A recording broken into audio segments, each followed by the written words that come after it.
స్థితిలో అనుకూలమైన ఆశీర్వాదంతో దేవుడు దీవిస్తున్నారు. వీళ్ళు జాయ్ సాల్మన్ గారు దేవుని వర్తమానం అందిస్తారు. పెట్టమంటారు, అవసరం లేదు, ప్లేస్ సరిపోతుంది. ఇవి పెట్టుకోవచ్చండి, పేజీలు చెప్పాలి కదా. కింద రాకుండా తీసుకెళ్ళి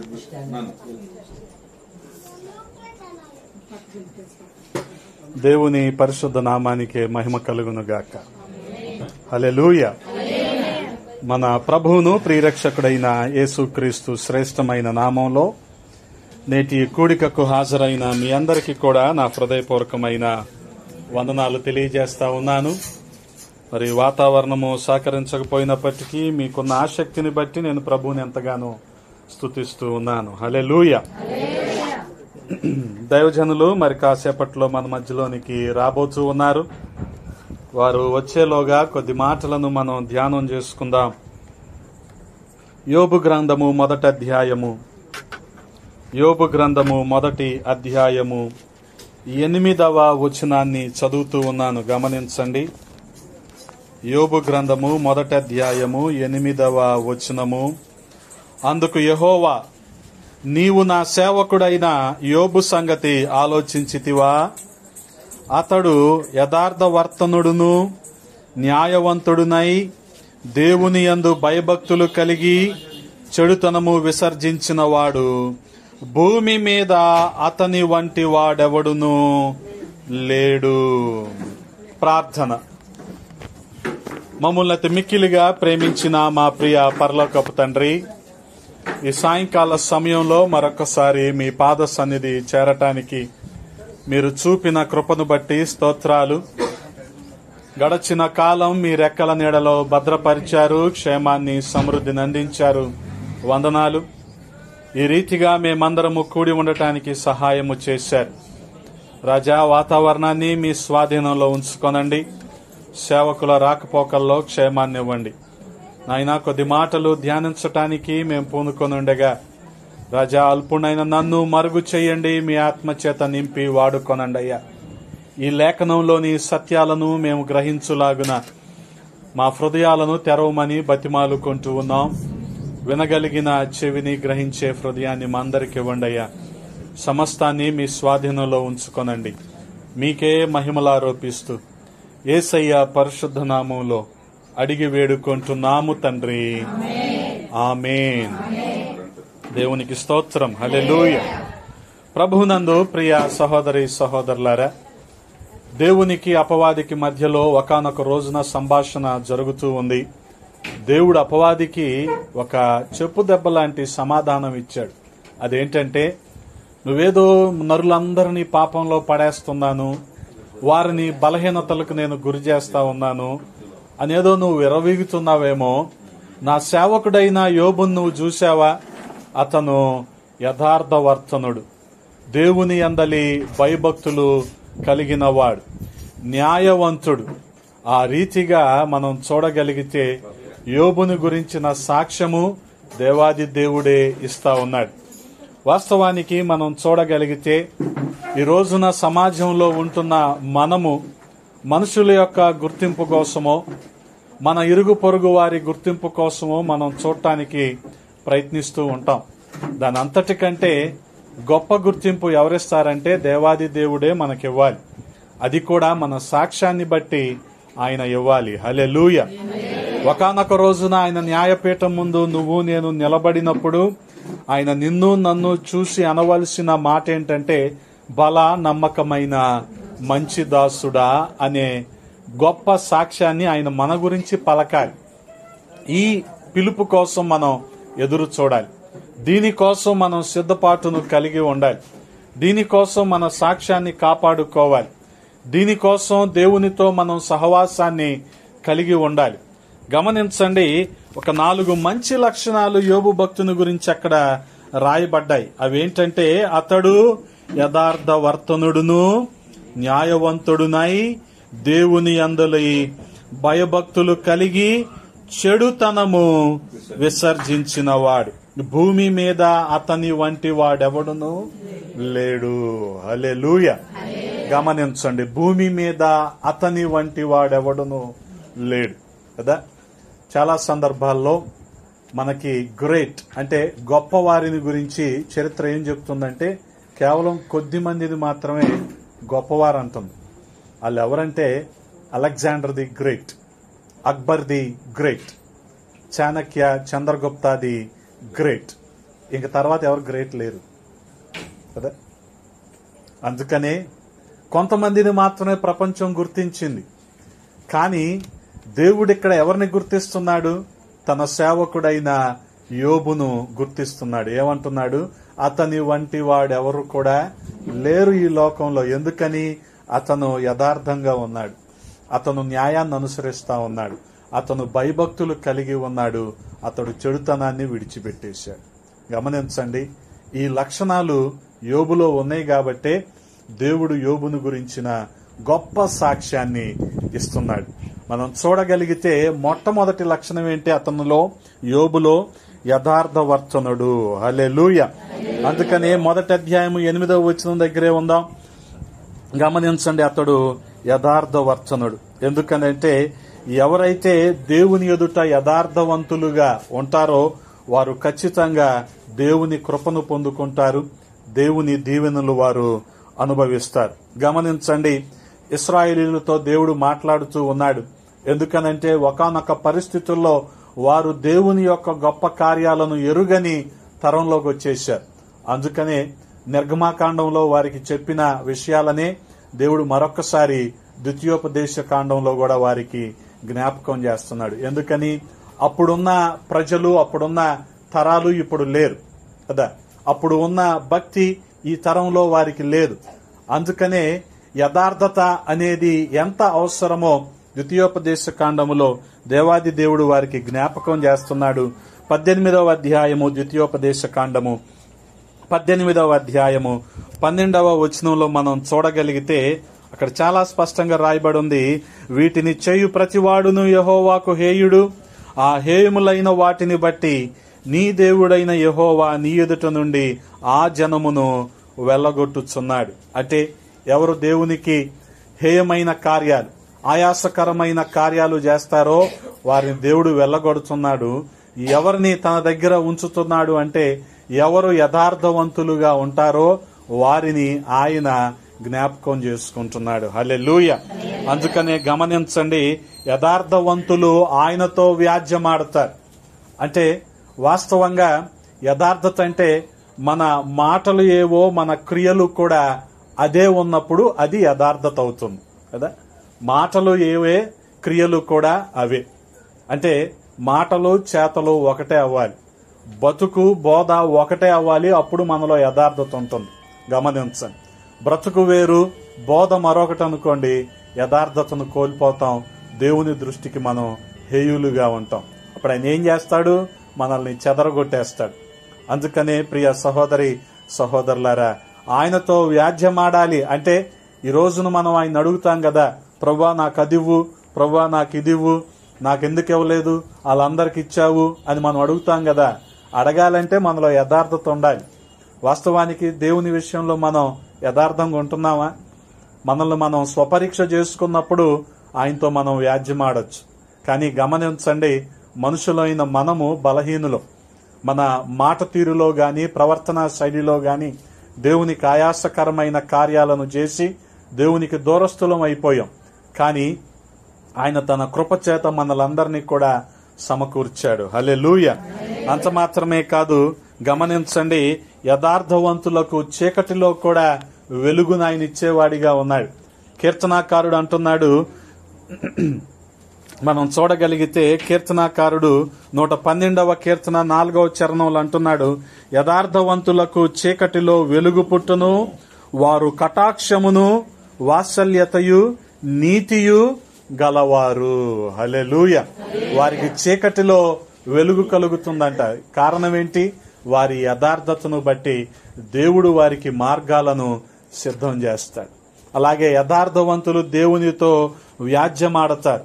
గమనించండి, యోబు గ్రంథంలోనే మనం చూడగలిగితే 23వ అధ్యాయము 7వ వచనంలో రాయబడి ఉంది, అప్పుడు యథార్థవంతుడు ఆయనతో వ్యాజ్యమాడవచ్చును కదా. ఎవరు యథార్థంగా ఉంటే, వాస్తవానికి యోబు చుట్టూ దేవుడు 3 అంచెలుగా లేకపోతే 3 రెట్లుగా కాపుదల వేశాడు. ఒకటి యోబు చుట్టూరు, రెండవది యోబు యొక్క కుటుంబం చుట్టూరు, మూడవది యోబు యొక్క ఆస్తిపాస్తులు చుట్టూరు. కానీ మొట్టమొదటిగా అపవాది దేన్ని టచ్ చేశాడో తెలుసా? దేన్ని ముట్టుకున్నాడంటే తన ఆస్తిపాస్తులు, అంటే బయట ఉన్న కంచెను మొదట కొట్టేశాడు కదా. అంటే వాస్తవంగా మనకి జీతం వచ్చినప్పుడు, మనకు డబ్బులు బాగా వచ్చినప్పుడు, సమృద్ధి ఉన్నప్పుడు దేవుని స్తుతిస్తాం, బాగానే ఉంటది. కానీ ఎప్పుడైనా కొంత నష్టం కలిగిందనుకోండి, దేవుణ్ణి స్తుతించగలమా? లేదు కదా. సమృద్ధి కోల్పోయినప్పుడు, మనశ్శాంతి కోల్పోయినప్పుడు, లేకపోతే అనారోగ్య సమస్యలు వచ్చినప్పుడు దేవుణ్ణి స్తుతించగలమా? లేదు కదా. అంటే ఈ ఆస్తిపాస్తులు పోయినప్పుడు యోబు ఏమైనా ప్రభువుని నిందిస్తాడేమో, కానీ యోబు ఆ రీతిగా చేయలేదు. అందుకనే యోబు వంటి వాడు ఎవడు కూడా లేడు. హల్లెలూయా. రెండవది తన కుటుంబం చుట్టూ. ఒకరోజు కుటుంబ సభ్యులు అనగా తన కుమార్తెలు కుమారులు అందరూ కూడా ఆ ఒక భవనంలో ఒక మేడ మీద వాళ్ళు విందు చేసుకుంటా ఉంటుంటే తూర్పు గాలి వచ్చి ఆ మేడను కొట్టంగానే ఆ మేడ కూలిపోయింది, బిడ్డలందరూ కూడా చనిపోయారు. కానీ యోబులో మాత్రం, అనగా యోబు విశ్వాసంలో మాత్రం ఏ చలనం కూడా లేదు. గమనించండి. అలాగే ఈ 2 విషయాల్లో కూడా యోబు చెలించలేదు. యోబు మాట మాత్రం చేత కూడా పాపం చేయలేదు. ఏమంటున్నాడు? దేవుడే ఇచ్చాడు, దేవుడే తీసుకున్నాడు అంటున్నాడు కదా. ఈ మాట మనకు శ్రమ కలిగినప్పుడు అనగలమా? అనగలిగితే మనం యథార్థవంతులం. హల్లెలూయా కదా. అందుకనే దేవుడు యోబును మన ముందు ఒక మాదిరిగా ఉంచాడు. హల్లెలూయా. గమనించండి. ఇక ఈ 2 విషయాలకు కూడా యోబు చెల్లించకపోయేసరికి ఇక అపవాది చేసిన పనేంటి? యోబునే ముట్టుకున్నాడు. ఇక యోబు నడినెత్తి మొదలుకొని అరికాలు వరకు అసలు అన్నీ కూడా కురుపులే, పుండ్లే, చాలా వేదన అనుభవిస్తా ఉన్నాడు. అంటే ఈ కారణం చేత అయినా సరే యోబు దేవుణ్ణి దూషిస్తాడేమోనని కదా. ఆస్తిని తీశాడు అపవాది, కుటుంబ సభ్యుల్ని తీశాడు అపవాది, యోబుకున్న మనశ్శాంతిని తీశాడు, ఆరోగ్యాన్ని తీశాడు.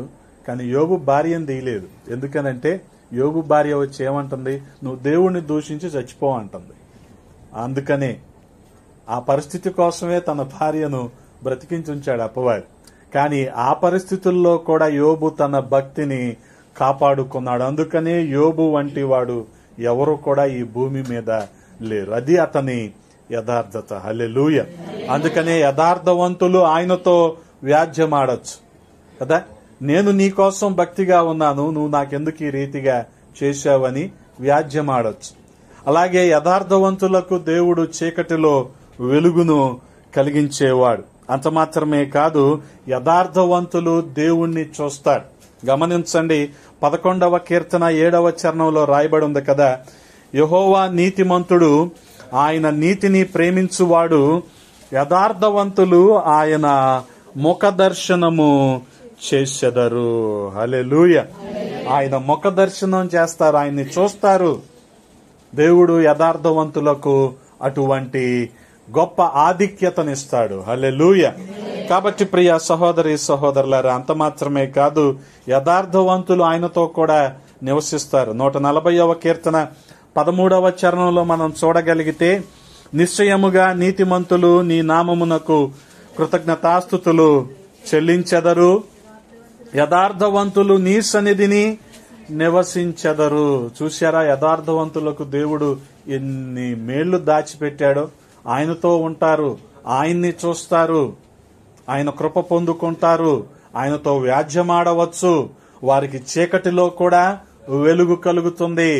గమనించండి, ప్రపంచ ఆర్థిక పరిస్థితులు రోజు రోజుకి తారుమారైపోతున్నాయి. అందుకనే డబ్బులు ఎక్కడా కూడా పుట్టడం లేదు. ఇటువంటి పరిస్థితుల్లో కూడా దేవుడు తన భక్తులైన వారిని, తన విశ్వాసులైన వారిని పోషించటానికి సమర్థుడు. ఎప్పుడైతే మనం యథార్థంగా ఉంటామో. హల్లెలూయా. గమనించండి, మాట ఏదో, క్రియలు కూడా అవే కదా. దీన్ని బట్టే మన యథార్థత అనేది ఆధారపడి ఉంటుంది కదా. యథార్థత అంటే తోటి వ్యక్తిని మనలాగే మనం ప్రేమించగలిగితే ఇది యథార్థత కదా. ఇటువంటి యథార్థత దేవుడు మన నుంచి కోరుకుంటున్నాడు. హల్లెలూయా. ఇది యోబులో ఉన్న మొట్టమొదటి లక్షణం. రెండవది ఏమని రాయబడి ఉంది? 1:8 అతను న్యాయవంతుడు, యథార్థవర్తనుడు, అలాగే న్యాయవంతుడు. గమనించండి, అదే అధ్యాయం 31వ అధ్యాయము 7వ వచనంలో మనం చూడగలిగితే, యోబు గ్రంథంలోనే 31వ అధ్యాయము 7వ వచనంలో మనం చూడగలిగితే, న్యాయమైన త్రాసులో ఆయన నన్ను తూచును గాక. నేను త్రోవ విడిచి నడచిన ఎడల, నా మనస్సు నా కన్నులను అనుసరించి సంచరించిన ఎడల, మాలిన్యమేమైనను నా చేతులకు తగిలిన ఎడల. గమనించండి, ఎందుకనంటే చాలా సందర్భాలలో చూడగలిగితే మన కంటిని బట్టే మనం అనేక రీతులుగా బలహీనతలకు గురైపోతా ఉంటాం. హవ్వ చూసింది ఆ పండుని, దేవుడు దాన్ని తినకూడదన్నాడు, కానీ ఆమెకు మాత్రం అది ఎలా కనిపించింది? చూడటానికి చాలా రమ్యముగా కనిపించింది కదా. గమనించండి, అందుకనే ఈ లోకంలో ఉన్నదంతా ఏంటి అంటున్నాడు దేవుడు? శరీరాశ, నేత్రాశ, జీవపుడం కదా. నేత్రాశ చూసారా? హవ్వలోనే మొట్టమొదటిగా ప్రారంభమైంది. చూసిన ప్రతిదీ కూడా కావాలి. గమనించండి, అందుకని అక్కడ ఏమి రాయబడింది? నా కన్నులను అనుసరించి సంచరించిన ఎడల, నేను త్రోవ విడిచి నడిచిన ఎడల. గమనించండి, జీవపుడంబం. మనుషులకి ఈ రోజున ఏం కావాలి? గుర్తింపు కావాలి. అవునా కాదా? గుర్తింపు కోసం ఏం చేస్తున్నారు? రీల్స్ చేసుకుంటున్నారు. దానికి వాళ్ళు పెట్టుకున్న పేరేంటి? యూట్యూబర్. అరే, అదేం క్వాలిఫికేషనా అనేది నా డౌట్. అదేం క్వాలిఫికేషనా? కానీ ఏం కావాలి వీళ్ళకి? గుర్తింపు కావాలి. నన్ను అడిగితే ఆ గుర్తింపే కావాలంటే మైలవరం సెంటర్లో సాయి స్టీల్స్ అని సిమెంట్ అవన్నీ ఉంటాయి కదా, అక్కడికి వెళ్ళి ఒక 1/2 లీటర్ సిల్వర్ పెయింట్ తెచ్చుకొని పూసుకొని బస్టాండ్ దగ్గర నిలబడితే అంతకు మించిన గుర్తింపు లేదు. సిల్వర్ పెయింట్ పూసుకుంటే ఏమవుతాం ఇప్పుడు మనం? అది గాంధీ తాత అవుతాం. అంత మించిన గుర్తింపు ఉంటుందా? అర్రే, ఒక్క రోజులో నువ్వు మండలం అని తెలిసిపోతావు. ఎందుకు ఈ రీల్స్ ఏంటి, అడావుడేంటి, ఇవన్నీ ఏంటి? గుర్తింపు కావాలి. ఏంటి దాన్ని ఏమందాం మనం? జీవపు డంబం కదా. ఇంకేంటిది? ఈ లోకంలో ఉన్నదంతా శరీరాశ. గమనించండి, అందుకనే న్యాయవంతుడెతను ఏమని రాయబడింది అక్కడ 31:7 న్యాయమైన త్రాసులో ఆయన నన్ను తూచును గాక. నేను త్రోవ విడిచి నడిచిన, లేకపోతే నా కన్నులను అనుసరించి నేను సంచరించిన. గమనించండి, ఏ రీతిగా అయినా సరే అపవాది ప్రతి మనిషిని కూడా బలహీనతకు లోను చేయాలనే చూస్తుంది కదా. అందుకనే పౌలపోస్తులుడు కూడా ఏమంటాడు? ఆత్మకు శరీరము, శరీరానికి ఆత్మ పూర్తిగా విరోధం. ఆత్మ ఏం చెప్పుద్దో శరీరం దానికి పూర్తిగా వ్యతిరేకంగానే చేస్తుంది. ఆత్మ అంటది ఉదయాన్నే 5ంటికి అలారం పెట్టుకొని లేచి కుటుంబం గురించి, సంఘం గురించి విజ్ఞాపన చేయమంటది. కానీ శరీరం ఏమంటది? ఇంకాసేపు పడుకో కదా. మనస్సాక్షి ఏమంటదంటే పలానాది చెయ్యి అంటది. కానీ మనం ఏం చేస్తాం? మనస్సాక్షి పీక నొక్కేసి మనం చేయాలనుకునేది చేస్తాం. ఇంతకు మనస్సాక్షి ఏంటో తెలుసా? దేవుని యొక్క స్వరమే కదా. మనం పాపంలో పడే ముందు మనస్సాక్షి మనకు జ్ఞాపకం చేస్తుంది ఇలా చేయకూడదు అని. కానీ మనం ఏం చేస్తాం? దాన్ని అనిచేసి దాన్ని పీక నొక్కేసి మనం చేయాలనుకునేదంతా మనం చేస్తూ ఉంటాం. అందుకనే గమనించండి, ఇది న్యాయవంతమైన ప్రవర్తన కాదు. కానీ యోబు న్యాయవంతుడు. న్యాయమైన త్రాసులో తూచినప్పుడు యోబు కలిగిన సాక్ష్యం ఏంటో మనం చదువుకున్నాం. అలాగే మరొక లక్షణాన్ని కూడా మీకు నేను జ్ఞాపకం చేస్తాను. అదేంటంటే భయభక్తులు కలిగిన వాడు. యోబు గ్రంథము 1:8 రాయబడి ఉందగా, భయభక్తులు కలిగిన వాడు. అందుకనే చూడగలిగితే దేవుని అందలి భయము, భక్తి మనకు జ్ఞానాన్ని పుట్టిస్తుంది. అలాగే మనకు ధైర్యాన్ని కూడా పుట్టిస్తుంది. గమనించండి. జ్ఞానము దేనికోసం అంటే వివేచన, వివేకము కోసం. దాన్ని బట్టి ఏం చెయ్యాలి, ఏం చేయకూడదో మనం నిర్ణయించుకుంటాం. ఆ రీతిగా మనం నడుచుకుంటాం. ఎవరికి ఇటువంటి వివేకము, వివేచన ఉంటుందంటే ఎవరైతే దేవుని మాటలను, దేవుని వాక్యాన్ని అనుసరిస్తారో వారిలో అటువంటి వివేచన, వివేకము ఉంటది. గమనించండి. అందుకనే కీర్తనాకారుడు 119వ కీర్తన 105వ చరణంలో ఏమంటున్నాడు? నీ వాక్యము నా పాదములకు దీపమును, నా త్రోవకు వెలుగునై ఉన్నవి అంటున్నాడు. గమనించండి. అంటే దేవుని వాక్యము మనకి బోధిస్తుంది ఎలాగ ఉండాలి, ఎలాగ ఉండకూడదు, ఎలాగ నడుచుకోవాలి, ఎలాగ నడుచుకోకూడదు. దేవుని వాక్యం ఆ రీతిగా బోధిస్తూ ఉంటే మనకేమనిపిస్తుంది అంటే పలానా వాళ్ళు అలా లేరా అనిపిస్తుంది. వారితో పోల్చుకుంటాం గాని దేవుని వాక్యంతో పోల్చుకోవటానికి ఎప్పుడూ ప్రయత్నించం. అందుకనే వ్యక్తులో, వ్యవస్థలో మనకి ప్రామాణికం కాదు. కేవలము పరిశుద్ధ గ్రంథమే మన ప్రవర్తన నియమావళికి ప్రామాణికం. గమనించండి. మన ప్రవర్తనను దేవుని వాక్యంతో పోల్చుకోవాలి ఎప్పుడైనా సరే. మనం ఏంటంటే ఇతరులతో పోల్చుకొని వాళ్ళు అలా లేరా, వాళ్ళకంటే నేను మెరుగ్గా ఉన్నా అనే భావనలో మనం బోల్తా పడిపోతూ ఉంటాం. కానీ గమనించండి, ఆ రీతిగా ఇతను యోబు భయభక్తులు కలిగినవాడు. హల్లెలూయా. అంత మాత్రమే కాదు, తర్వాత ఏమని రాయబడి ఉంది? చెడుతనము విసర్జించినవాడు. ఎందుకనంటే చెడుతనము దేవునికి అసహ్యము. చెడుతనము దేవునికి అసహ్యము. గమనించండి. సామెతల గ్రంథము జ్ఞాని సొలొమోను అంటున్నాడు 13వ అధ్యాయము 19వ వచనంలో, ఆశ తీరుట ప్రాణమునకు తీపి, చెడుతనమును విడుచుట మూర్ఖులకు అసహ్యము. కదా, వారు చెడుతనాన్ని విడిచిపెట్టరు. వారు చెడుతనాన్నే కోరుకుంటారు. మూర్ఖంగానే జీవిస్తారు. మూర్ఖంగానే లోకాన్ని విడిచి వెళ్ళిపోతూ ఉంటారు. కానీ గమనించండి, యోబు చెడుతనాన్ని విడిచిపెట్టాడు. దేవునితో సహవాసము కలిగి ఉన్నాడు. హల్లెలూయా. అందుకనే చెడుతనము మనల్ని శిక్షించే లోపుగానే దేవుని పాదాలు పట్టుకొని మనం బ్రతిమాలుకోవాలి.